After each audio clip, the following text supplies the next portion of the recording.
And we are live. Welcome back to the Digital Creators Podcast. Today, we're in the studio with Steph. Welcome, Steph. Hello, thank you. So, Steph is a Perth-based full-time artist who primarily creates paintings of portraits and the female figure. Steph also gets commissioned to create street art and commercial murals. She does workshops, courses, sells prints and merchandise. And in this episode, we're going to talk about Steph's creative background, her creative process, the art scene in other cities compared to Perth, her artistic business practice, and more. So very exciting. Steph, tell us about your background a little bit, how you got started as an artist and sort of what might influence your art today. Yeah, I remember being really, really young as a little kid, just like drawing and really enjoying that and painting. and I even used to draw and paint little like Garfield and Tweety cartoons and sell them to like classmates because they really? Yeah. In like primary school? Yeah, in primary school. But I didn't really do anything to do with my art for such a long time. In university, I studied interactive digital design and media studies. Yeah. And from university, I just started my career in photography. So I'd actually was in photography for about 10, 12 years. Yeah. And then I broke my collarbone on no. holiday. How'd you do that? What's the story behind that one? I was traveling with a few guy friends, and I'm a little bit competitive. We were in Bolivia going down Death Road. I don't know if you've heard of it. No. They take you to the top of a mountain just on like push bikes, and you just go down the mountain. There's like no fencing. That's why it's called Death Road, because so many people unfortunately die from riding on it. It was safe conditions when we went, but the only thing is I got really competitive. My guy mates went ahead and I went faster and faster. Lost control, flew over my God. my bike. Anyway, months later, found out that I broke my collarbone in 3 places. I couldn't take photos anymore. So to put my creative energy somewhere else, I went back to basics, which was drawing again. Yeah. And it was crap. Like, was not good at proportions and stuff. But with time, found a passion for it again. I'd kind of been between photography and painting for a few years. And it was only in 2019 when I came back to Perth from London that I decided, screw it, I'm just going to give this a go like full time, just try it. Yeah. And been running ever since. That's really cool. Yeah. So you primarily do paintings like portraiture, female, like the female figure, and you also you do quite a few murals, like artistic murals and that sort of thing. So you're like a full-time artist basically now. Yeah. Was that a bit of a process to get to that, full-time stage? I guess you're balancing photography and then art, and then eventually the painting and the murals and selling prints and that sort of thing took over. Yeah, absolutely. It actually probably worked out to be good timing with the pandemic as well, because I came back to Perth to try to do this art thing in 2019, and the pandemic was 2020. Yeah. Yeah. So I got back to Perth. There's an artist called Dake William that took me under his wing. I learnt a lot about like painting murals and stuff like that and actually making it out in the art world.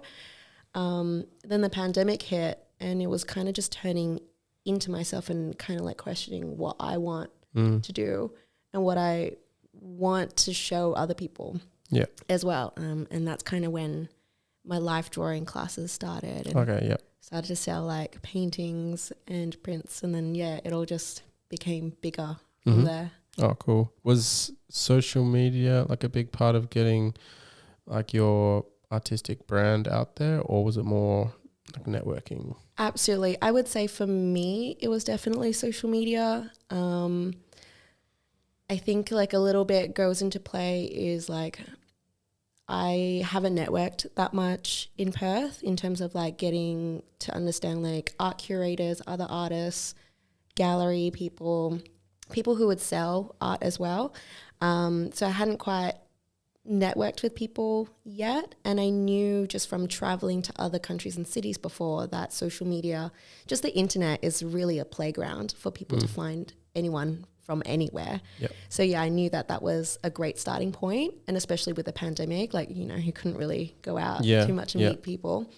So yeah, definitely social media definitely helped expose my work outwards. Is it mostly, is there any particular platform that helped you the most? I would say Instagram would be. Yeah, I think most of my followers and people that actually are interested in my stuff, not just like showing interest, but also like purchasing interest, is from Instagram. Like I have people from Toronto message me for commissions as well. So yeah, definitely Instagram.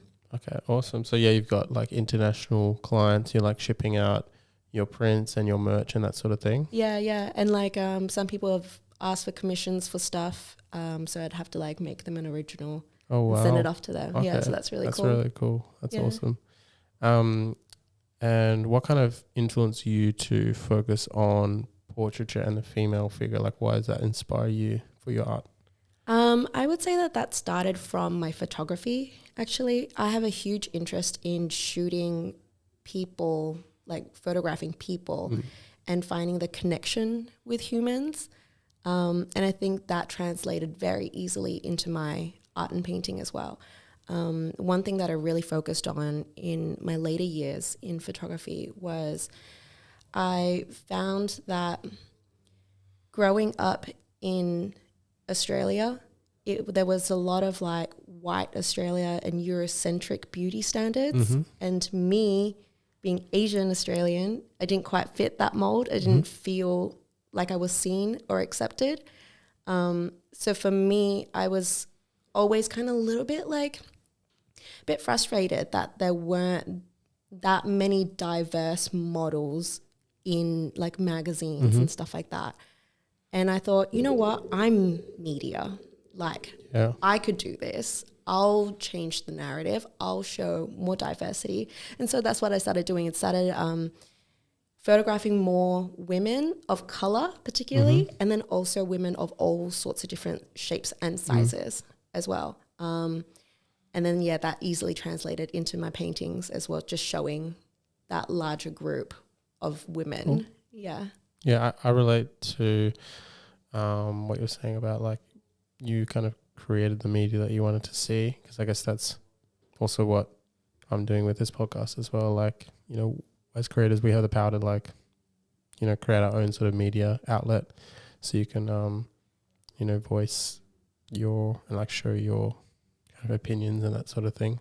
So I think that's really cool. And can you describe your artistic style and how that kind of developed, if you can? I know like a lot of artists hate like describing their style, but give it a go maybe. Oh, that's so hard. Because it's just looking at it, it's mostly like brush strokes, kind of outlines, like a lot of color. Yeah, it's interesting because I really wanted to showcase the beauty in skin tones, especially like women who are darker or have more like melanin. I really wanted to showcase the variety of colors that can be expressed through that. So especially within skin, in a lot of my paintings, you'll see a lot of different colors in there. I also love texture. Like I find that really sexy. So I like to show a lot of brush strokes in that. In saying that, on the opposite side of that, like the flip of that is I really enjoy minimalist brush strokes and lines as well. So I've actually got a style where it's a lot of like minimal black and white, very, very simple lines, kind of like this Chinese calligraphy kind of style, but with like a wabi-sabi approach. So it's kind of like this idea that there is no mistake. Everything's meant for a reason, and there's like a rawness to that. That's really beautiful. And I kind of put that with my passion and love for richness and color in skin tones together. So it's a bit of both. Okay. Yeah, cool. that's what I'd say. Yeah, I think I actually love that like wabi sabi, like the element of, you know, it not being too perfect, because Yeah. I think the beauty comes into like it not being perfect in a way. It's, like yeah, you get to see the process yeah, of it as well. You don't just get this polished, finished product. mm, You get to see the story and where it came from. Like, I think that's really important, and accepting that it's kind of like flaws, like yeah, accepting your flaws and like yeah. Okay, that imperfect, ties into perfect, it. kind Yeah, of, you know, it's like that. cool. Yeah. And not only do you do paintings, but you also do murals. So how did you get into painting like murals and that sort of thing? So that one definitely started off with my mate Dake William, who took me under the wing. Yeah. He did a lot of murals in Perth, specifically, but not only in Perth. Yeah. And yeah, just became like his assistant, just like painting a little bit. Yeah. So understanding like the process of it, how hard it can be, just using your whole body to paint instead of just like your finger, thumb, wrist motion. Yeah. Is it with spray cans? Yes, it was with spray cans, but also with paintbrushes as well. Yeah. So it was kind of like I got to play around with both. I really enjoy the brush more than the spray cans. But yeah, that's where You're not a grapher? Maybe back in the day? Let's not talk about it. No, I don't do that. Wink. So I learnt from him, and then I started getting some people interested in my art and wanting some art, you know, in their own venue, commercial venues, but then also like private homes as well. Yeah. Oh wow, that's really cool. And are you getting more sort of commissions for murals or paintings, or are you like how are you kind of balancing your workshops and your murals and paintings and like it's kind of all this stuff? chaotic. It's a lot of I need a manager. If anyone has not manager, I need one. It's chaotic. It's everywhere. Last year I had so many murals and I had a lot more collaborative projects, whereas this year it was a lot more painting workshops, drawing courses, but yet I would still have like a dabble of like commissions here and there or like murals here and there. So it's really a mix. Like I don't know what I'm getting anytime. I really need to figure out a way to like you or maybe not. I just accept it as it is. It's just gonna be fun. Just like going with the flow a little bit. And going with the flow. Yeah, because like you just sold 2 paintings just before, didn't you? You're just like just on the phone texting, you're like, I got to ship these now. Sold a couple this morning, so I'm very excited. Oh, that's really cool. Thank you.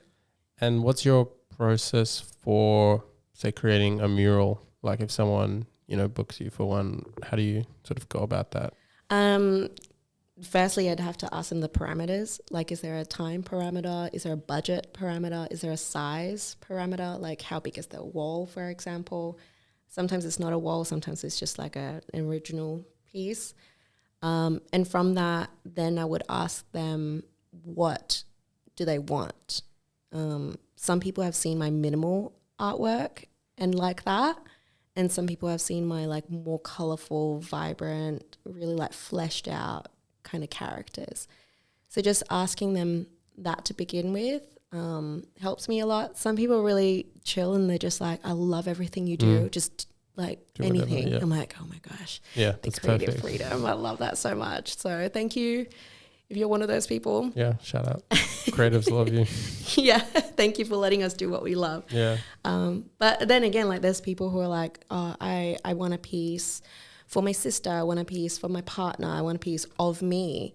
And I just work with them and try to understand their vision through what my style is already and try to like produce something that they like. So once we figure that out, then it's just like sketching a design, going, okay, do you like this where it's going so far? Yeah. And then giving them like a draft of a design before actually painting it. Okay. And with the international clients, do you like jump on a call with them or is it through email or DMs or? For the international ones, no, I've never done that actually. It was through just Instagram DMs. Yep. They've just hit me up and was like, really love your pieces, they're dope, would love to commission you for something. And yeah, go through that process like, what are your parameters? Mm-hmm. What do you like? What are your ideas? Yeah. And then let's see like where we can come together creatively. But one of them was for, I think, an artwork for his like album. Mm-hmm. And then another one was also one of those people who like, I love this kind of minimal artwork. I just really want a woman of color, like Mm-hmm. preferably like a black woman. And I want to be able to see that even though it's just minimal lines, Mm-hmm. but I'll let you take control. Okay. So yeah, with those people, I kind of just asked, do you want to see the process and just like, let me know how you feel along the way, or just trust it? And they're like, yeah, just trust it. Oh, Do sick. it. Yeah, sick. Yeah. What do you love most about being a full-time artist? Oh my God, that's such a tricky one. I did not think that you might ask that. It's my own rules. And I love that because I have to be accountable for what happens. And I'm an independent person anyway. So I love that I can make mistakes and be like, all right, you're the person that falls on. You should fix that for next time. But then I also love being able to say, I wake up at 10:30 a.m., brush my teeth, go to the gym, workout, and then my day starts at like 12. Yeah. But that goes all the way up until like midnight, sometimes 1, 2 a.m. Yeah. So that flexibility is really cool. The power to express myself, the power to make change, I think is really dope. I think that's probably what I love most. Cool. Amazing. And have you done any sort of collaborations? Maybe there could be collaborations with businesses or other artists and things like that. Yeah, plenty. So currently I'm doing a collaborative series with Ariel Katsia. Shout out Ariel. We're going to do a series based on women's sexual wellness. Yes, have definitely worked with other artists before. Have definitely worked with there's a gin distillery just around the corner from me, called Wild Road Spirits. I did a label design for them. Also worked with a Sydney label that do like very like conscious making and did like a limited and exclusive print with them. So that was Limited Collective, if anyone wants to check them out. Oh, yeah. And you've got your artist residency in Northbridge. Yeah. Tell us about that. So OHWA run walking tours within Perth. One of the tours that they do is also like street art tours, which is maybe how they found out about me. They also love presenting local artists as well. So they reached out to me and said, hey, we've got this pop-up space on William Street. Do you want to come in for an artist residency? And a friend of mine, Ariel, was also hit up. And we said, well, we're doing a collab series together. Why don't we just take over for the next couple of weeks? So essentially, Ariel and I have moved all our stuff into William Street and we'll be painting there together, all our collab series. So yeah, everything that happens within that space, whether it's people who walk in for a chat or sometimes like IG lives or workshops, stuff like that, anything that we gain from using that space will come through in the art. Okay, and yes, so it's just like an open space. People can walk in and like say hey. Yeah, absolutely. Come through and say hey whenever. Like if you follow Ariel or I, maybe even OHWA, like they like to shout out a little bit as well. Anytime we're there, just knock on the door. Like we've had the door closed before because it gets rowdy on William Street. Yeah. But if we see people peer through, we're like, come on in. We'll open the door and let them come through and just have chat. So yeah, very, very welcome. Cool. And are you doing like workshops there as well, or is it just like it's just the pop up? We're definitely wanting to do a workshop. Unfortunately, we haven't been able to run one yet due to sickness. But hopefully we'll be able to do one for the series with Dr. J West about erotic blueprints. We also have a chat lined up with Rosie Reese, who's known as the Yoni Queen of Perth. So she's a sexual wellness entrepreneur as well. So a lot of like the conversations we can get from those people and influencers will have a great say in our art pieces as well. Okay, cool. Yeah, I like it when artists just have different, influences within like the works from. It could be just from, I know people with doctorates or like just all these influence tie into the art. You know what I mean? Like it just, and then you can create something special and with meaning. So that's really cool. Thank you. So yeah, if anyone comes through and they've made a difference to our art, it'll show. Yeah. And then you mentioned before you've done a lot of traveling. Has that sort of influenced your art as well, going to these different countries, maybe learning from different perspectives, that sort of thing? Yeah, absolutely. I lived in Melbourne first, and that really showed me the variety of styles and that it's possible to have your work out there. Mm-hmm. One of my biggest influences is also when I lived in Toronto. That was really amazing, and just seeing the type of street art that was there as well. And then London, just seeing a whole bunch of art there as well. Just in galleries, in the museums as well, but then also on the streets. Okay. Everywhere. How do you find the art scene here in Perth compared to, say, Melbourne or London, maybe those less isolated cities?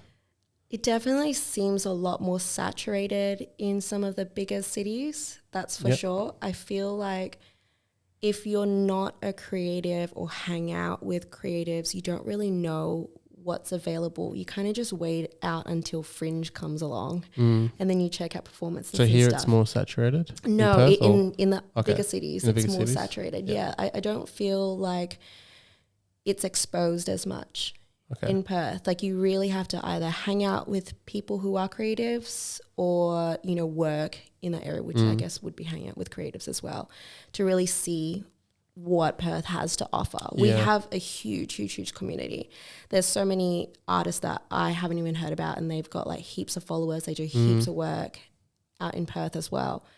We just don't celebrate it as much, and we just don't shout them out as much. I feel as other cities. I do feel like Perth kind of undervalues art in this city.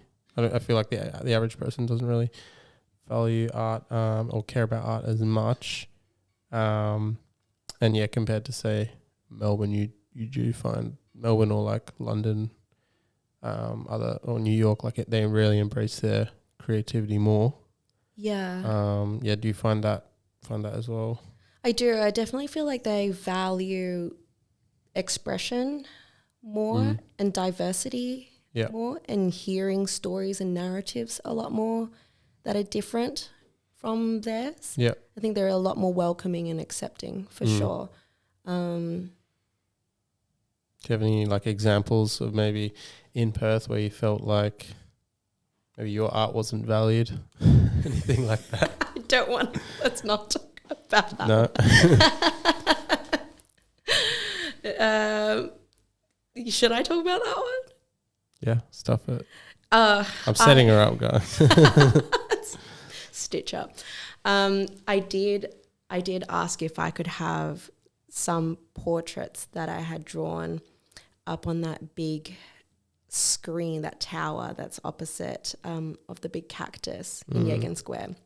And I sent it through, and I think it was like 5 portraits of women's faces. It's very like Vogue style, something that you'd probably see in a magazine, just like more women of color. That's all it was. And the guy emailed me back and said, no, sorry, we can't have that because your work is too sensual and it has to be family friendly in this area, which was bizarre to me because it was just faces. Just their heads. Nothing more, nothing sensual, nothing seductive, nothing sexy. Provocative, nothing provocative at all. And I just thought that is so bizarre that a man would think that just by looking at faces. Maybe just because it's women that he got that idea. So yeah, I definitely have had some people feel like it wasn't okay to have certain parts of my art out there. There's also a fashion brand. I don't know if I want to call them out. Don't have to say names, but Ryan was born. We'll post their name later. Cancel them. It was like a competition where you can just make a design, and they were going to run that design onto textile print and start making clothes out of that. And I had designed all these like gorgeous women, different skin tones, different shapes, body sizes and shapes. And it would look like they were nude, but it was just skin tone. Yeah. So no nipples, no vulva showing, no belly buttons, nothing at all, nothing like that. They replied back and said that it was also not fitting for Is their this wait, with these fashion designs? Or Yeah, like, it was a fashion. It was an Australian fashion label, someone I haven't worked with before. They said it was essentially. Was it like are you designing, sort of? It's a textile print. Like a textile. Okay, for a print. Yeah. So where would it be displayed? Like, how does this tie into fashion? Like, it would be printed onto fabric, and then they would use that fabric to like cut into like dresses and stuff like that. Cool. Yeah, they said that because there was nudity, it wasn't allowed. But I didn't know. Is it Perth based? No. Oh, okay. Not Perth based. Oh, okay. Yeah, so that was really bizarre that they came Australian based as well. Oh, okay. Yeah. But I've seen some of their work before and I'm like, I don't know why it wasn't accepted, but okay. I think this was also, before there was more diversity in color of people, like representation in like skin tones as well. I don't know if that had anything to do with it. There's definitely no like suggestion of like genitalia showing. So I don't know how they came across with that idea. But yeah. Yeah, I do feel like here in Perth or maybe Australia there's, less, I think especially in Perth is less expression. I think you mentioned it was, could be to do with Perth being a more family oriented city. So, very safe. So it's maybe harder for artists to, you got like a limitation on your expression that you want to do. That could be in, public art or mural art. So that could be one factor into why, there's less expression here. Like it's very safe, family oriented. So I guess it puts limits on artists in a way in this city compared to maybe other cities. Like I'm sure if it was New York, they wouldn't bat an eye, Yeah, it's a really bizarre thing. I'm not 100% sure on that, but I definitely feel you on that. Like Perth definitely feels like a more safe kind of city. Like let's just keep it all PG, like nothing more. Yeah, it's like a bit too pristine maybe. I feel. Yeah. Yeah, that they're not willing to push the boundaries. Yep. A lot or very much, I would say. Yeah. Yeah, more difficult to push boundaries for sure. And in sort of, I don't know how much you're involved in like the street art scene, but do you know if there are many, walls that are legal to paint on in Perth? Like, can you compare that to Melbourne sort of thing? I mean, I know for sure Melbourne, even in the heart of the city, there are definitely walls where it's kind of free for all. Like anyone can go in and paint anything, and I think that's really beautiful. I don't know of any in Perth where it's really just have a go if you want. From what I understand, with Perth, there would be some councils that would allow some free art to be put up. But I think it's still frowned upon, like graffiti style art, like street art, murals, like something with a bit more imagery is kind of a bit more accepted, yet they still do put limitations. They ask you, what is your design? Where are you coming from? Like, does it include this? Does it include that? So yeah, there's still not as much freedom of expression from what I understand. And yeah, just availability of walls is definitely not as much as some places like in London and Melbourne. Yeah. And just focusing on creativity, walking around, London or Melbourne, how does that kind of compare to Perth? Maybe what you see, is there a lot more art in the street or expression in terms of maybe performing arts and that sort of thing? Yeah, there's definitely a lot more art. There's way more creativity, way more people trying new things. And I think there's a hunger there as well, maybe because it's so competitive that people kind of try to do as much as they can to show their art out there. But also anyone could really paste up something or, draw a little something here and there. People feel more welcomed to do that kind of stuff. And I'm not sure whether it's to do with people being hungry and wanting to show themselves more, or whether it's because that city or the place is more accepting and wanting more culture and diversity and expression as well. Yeah, but visually, even just walking around, you can definitely see way more people out on the street doing all sorts of stuff. Definitely, yes, to performing artists as well, even like people on the street, like basking, stuff like that. What like, people are wearing as well, probably. Yeah, even what people were wearing. Like that's definitely what I found was a main difference moving from Perth to other cities and countries, is that some things I would wear in Perth, people would kind of like give me weird looks like, where do you think you're going? Who do you think you are? But once I moved to Melbourne, I just felt so relaxed and at home. Like I could wear anything, and I don't even wear anything outrageous, but I could wear anything and people wouldn't bat an eye. They'd be like, oh, okay. Yeah. No problem. Why do you think that is? Why do you think there's more of maybe a limitation on creativity here in Perth compared to, say, Melbourne or London, or if you could, That's a really good question. I don't know. Maybe because we want to keep this like idea of safe and maybe like this like pristine kind of like profile that we want to put on ourselves, that we don't really want to celebrate anything too crazy. Yeah. Unless someone else has done it before and we've seen that it works. Yeah. Yeah. Like if you think about the bell tower, we only got that, I think, a couple of decades ago, maybe more than that now. I think maybe 3 decades. Yeah. But they wanted to do the bell tower because they wanted something iconic in Perth that they could build to be like, oh, that's Perth, like tourism Perth, like come check out the bell tower. Yeah. But funnily enough, most people, friends and family that visit Perth that aren't from Perth or not even from Australia, actually just want to check out like the Blue Boat Shed. Yeah.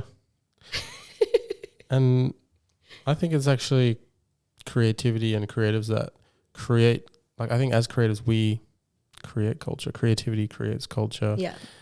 And as a city, we need to embrace creativity because that's kind of how we can create our identity as a city, and that's what draws other people to come see Perth. Because like, Absolutely.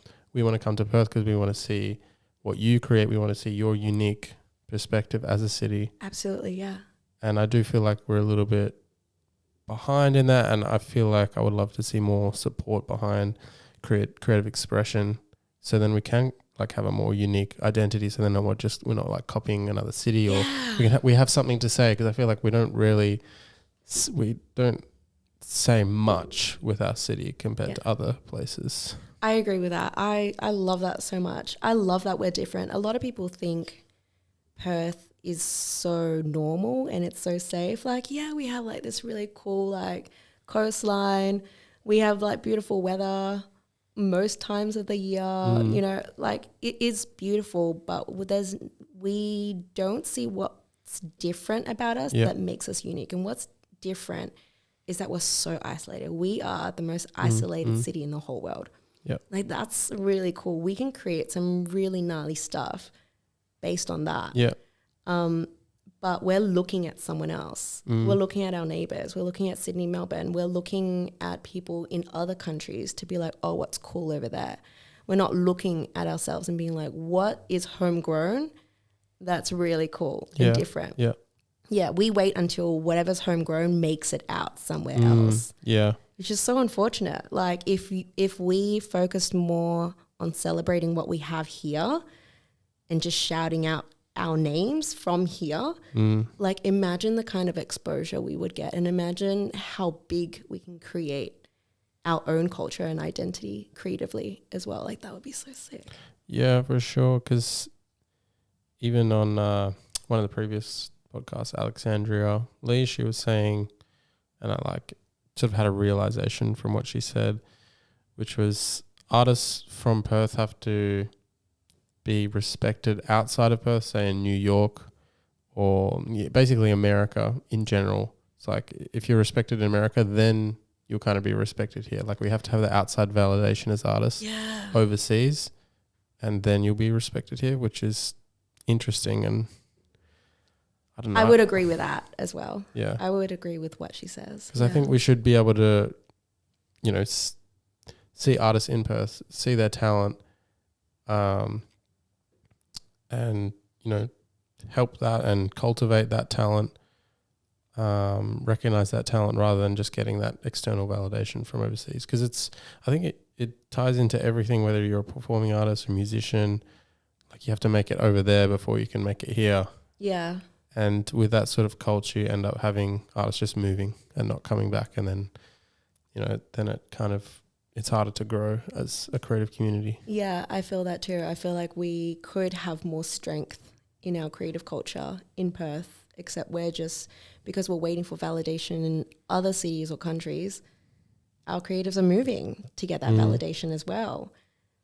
And it sucks. But yeah, we could be so strong here if we had focused more on our talent here and showing that off. Yeah. For sure. So I guess what made you come back to Perth then? Because you were over in Melbourne and London. Why'd you come back to Perth? Because it was actually safe. Yeah. Oh, really? The lifestyle.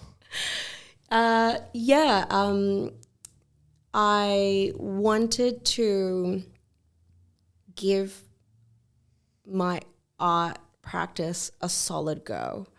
So, you know, dedicate all my time into it so that I couldn't say, oh, because I was working this other job, I didn't get to do this about my art and therefore I'm not where I want to be. I wanted to hold myself accountable and be like, all right, just dedicate all your time.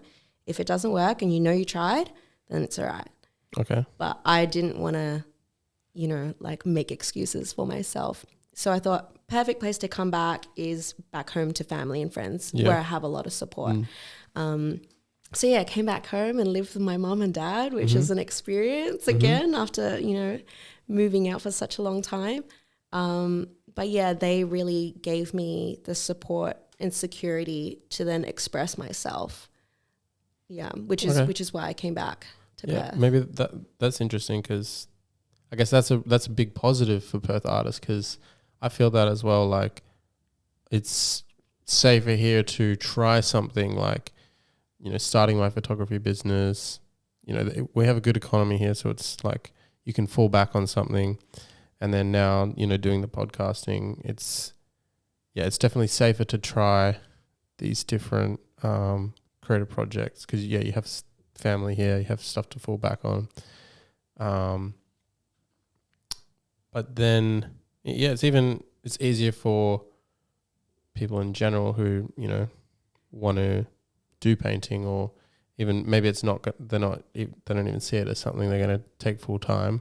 They just have that ability to paint or, you know, have something on the side creatively because, you know, maybe, you know, they have another job that pays well. So I guess that's a positive living in Perth is, you know, the safety of trying things as an artist. Yeah, absolutely. We feel like, well, at least for me, felt like I had more support if in case I did fail, that I still had a roof over my head. Yeah. And at least I had a job that I could fall back on, which is photography. And, you know, I've already built a clientele of people back in Perth. So, yeah, definitely felt like it was a safe place to try something new. Yeah. Going back into the creative culture here, how do you think we can, you know, sort of change the culture or have more people embrace creativity?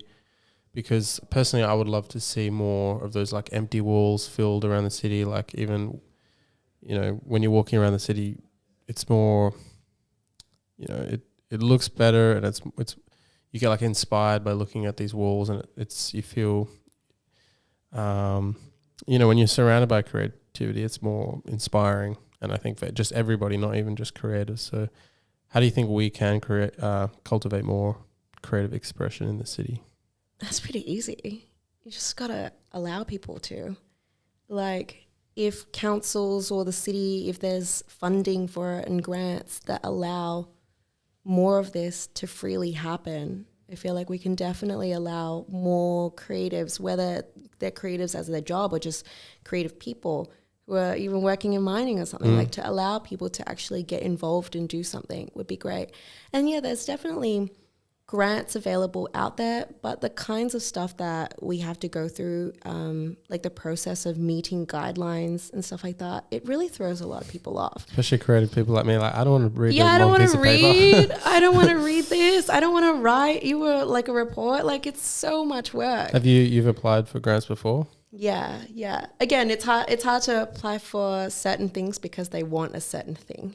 They want flora and fauna. They want something PG. And I want to show more than that. And, you know, like years ago, it would have probably sounded crazy to be like, I want representation. I want more people of color. They might go, oh, okay, like that's a little bit too, I don't know, ferocious or something, too out there.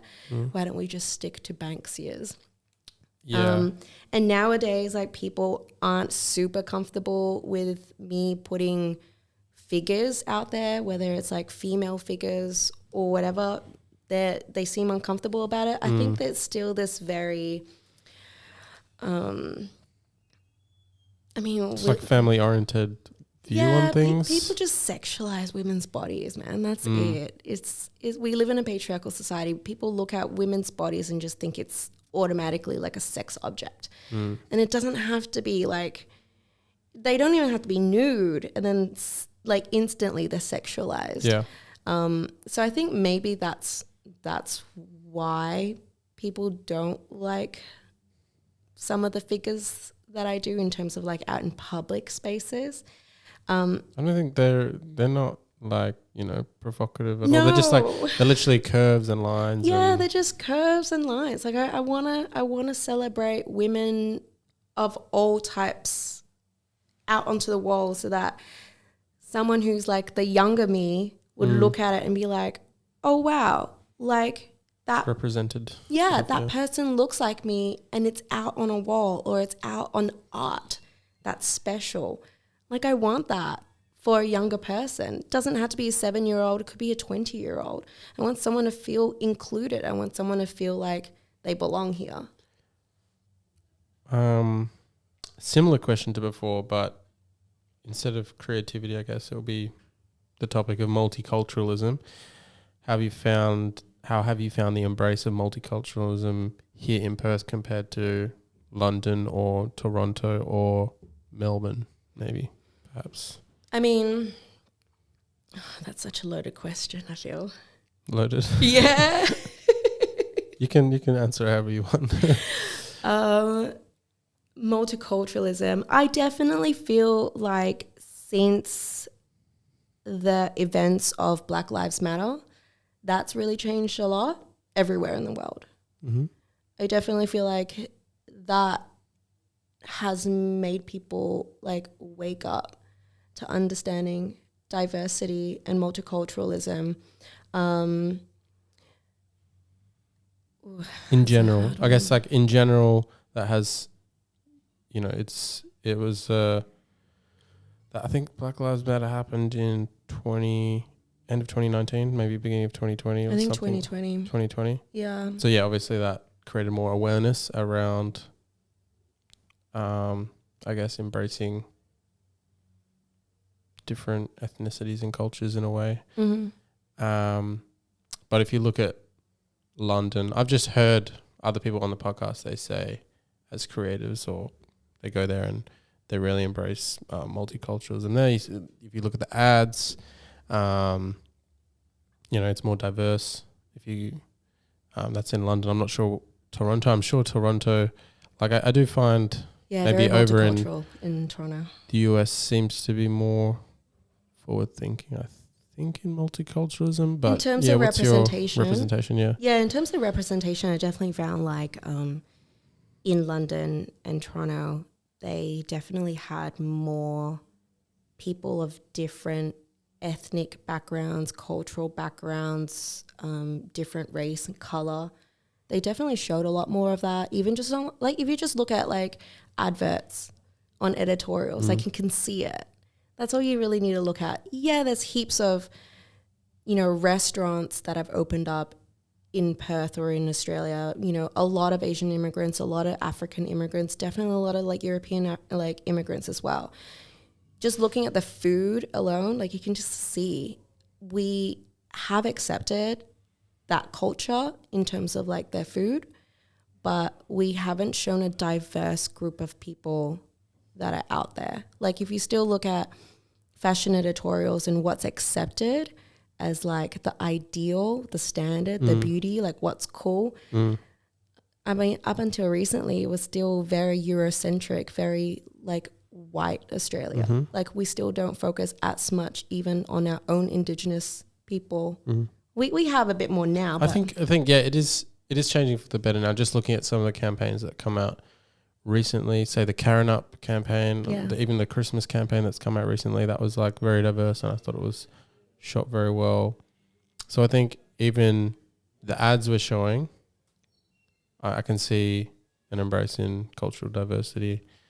In terms of the culture here, even what I've seen that's a positive is more, I see more like Afrobeats events. Like Afrobeats events go off. I don't know if you've been to some of them. I love it so much. They're like the best vibes, like in terms of like people like actually dancing and like, I've seen a more of an embrace of Afrobeats music, maybe in Australia, but also events here in Perth. So that's really cool. Actually, specifically on Afrobeats, I was in Melbourne a couple of years ago and I asked a producer there, I really want to check out some like Melbourne events, like on Fridays, Saturdays, whatever. Any places you know that do like Afrobeats maybe. And he's like, don't know about that one. Yeah. So yeah, it's interesting that you said that about Afrobeats in Perth, and maybe it's just the types of people that we maybe hang around or like are exposed to. But yeah, Afrobeats specifically, I found more in Perth than even in Melbourne, surprisingly. Cool. Interesting. Yeah. Because, I would have, I kind of, in my mind, I sort of tie embrace of multiculturalism and creative expression in the same sort of place, because when you have multiculturalism, you have different expressions from people from different places, different perspectives. And when you embrace that, I think that's really positive. Like that's how I get inspired when I see a work of art from a different place and it's different and it's unique, then you get inspired from that. So yeah, maybe we're making some progress with that, but that's all like independent stuff. That's true. True. You know, that's all local, independent stuff. Like we're creatives or we're entrepreneurs doing it for ourselves and for our community. I don't see that much of like councils and our government doing much more other than like now, probably embracing a little bit more on Indigenous culture and art and diversity as well. But a lot of like the stuff we're into, it's all independent. Like we're doing this for ourselves and for our people and allowing other people to come into it as well. Yeah, that's actually a very good point. I didn't think of that. That's very true. Because even if I think of the events or the things happening in the creative community, like even someone Mike Conacher, who's a DJ, he runs like his own sort of events. He had like this pop-up at the Art Gallery of WA, or like even other creative people.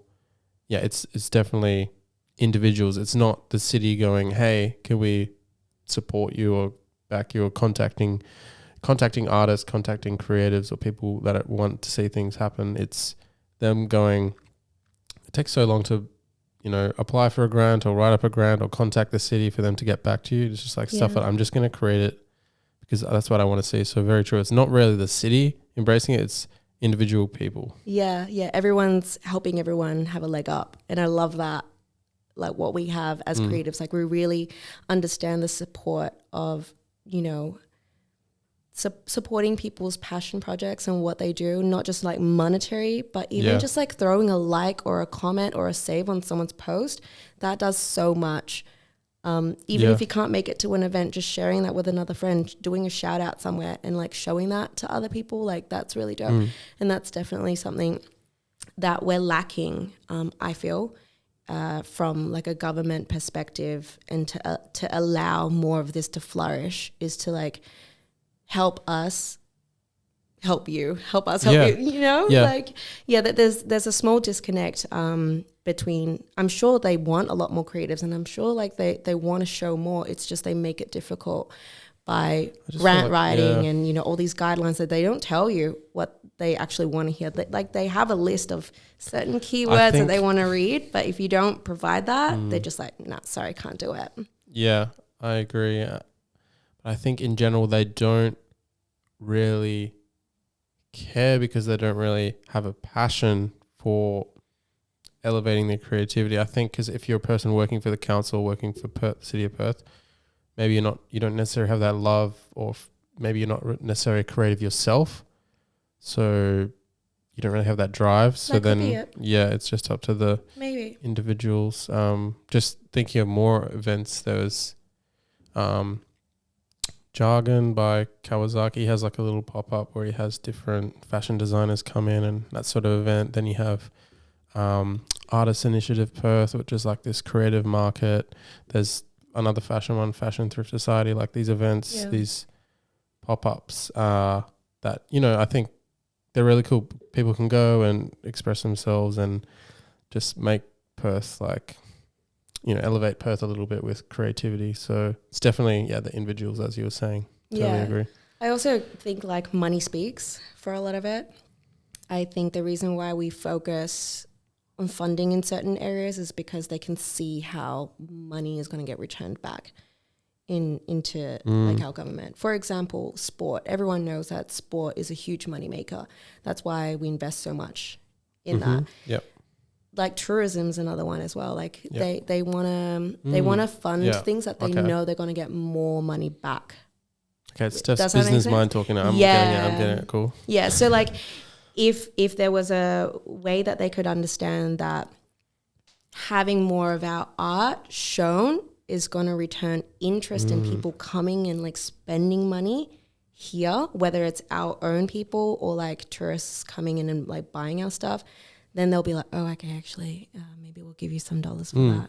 It's very true. Yeah, we have to link our creativity for an income for the city. Very true. So maybe if we linked, you know,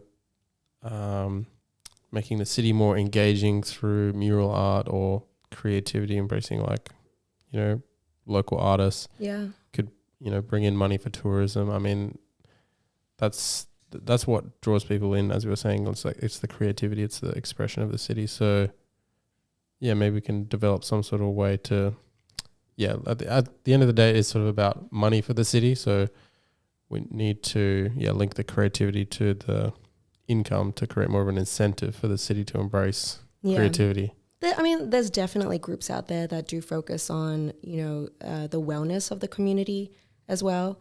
You know, bringing a community of people, like if you think about like Propel Youth, like YMCA, stuff like that, like really engaging with the community, young people as well.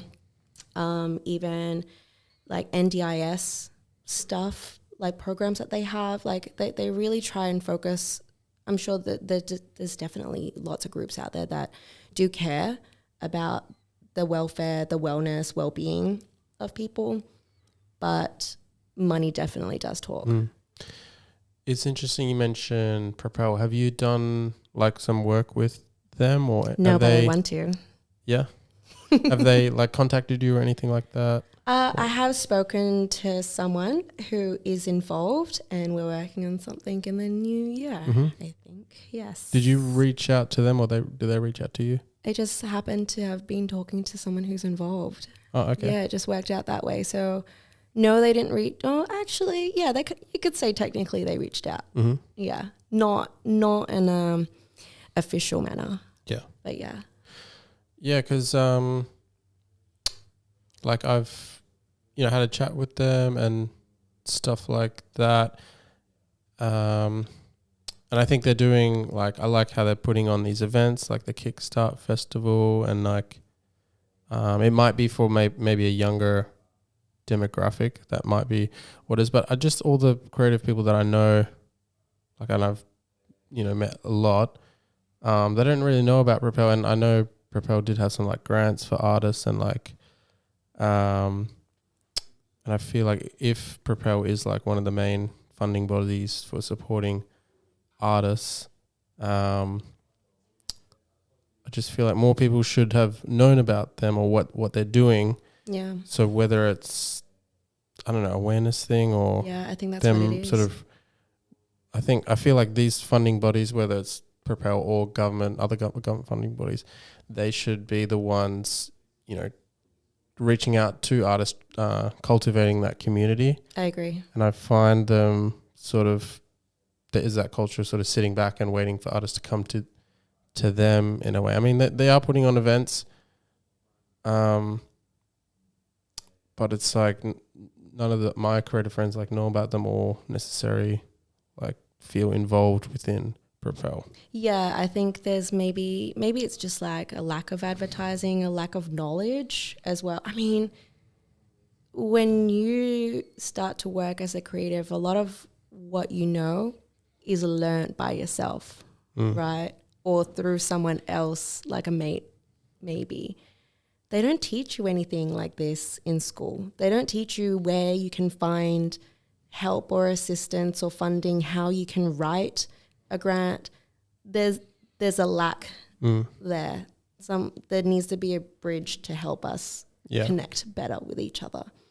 Yeah, for sure. And I think Propel did have some cool events on. There was one that I missed, which was on grant writing. So I think that's really cool that they hosted that. Yeah. But I think I would love to see them get themselves out there, like even cultivate that community a bit more somehow. Because I think we should all be connecting and sort of collaborating more.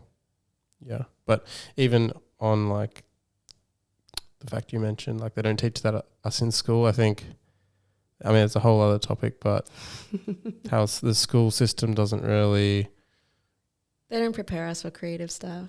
Yeah. Yeah. They prepare us for, it's kind of like, do you want to do TAFE? Do you want to do uni? And then from there, maybe it's just the people that I hung around with, but if you wanted to do TAFE, it's more like, I'm going to be a mechanic mostly, or like a labourer, like a carpenter. If not, if you did TAFE, it would be like, I'm going to be an accountant, a lawyer, an engineer. Like if you think about it, like mining is huge in WA, so it makes sense that we push that. Yeah, I think the whole school system, it doesn't really cultivate that creative mindset, that entrepreneurial mindset. It's more like you can go to school or uni to work for somebody else. Yeah. Because I guess that's how the economy works in a way. They don't really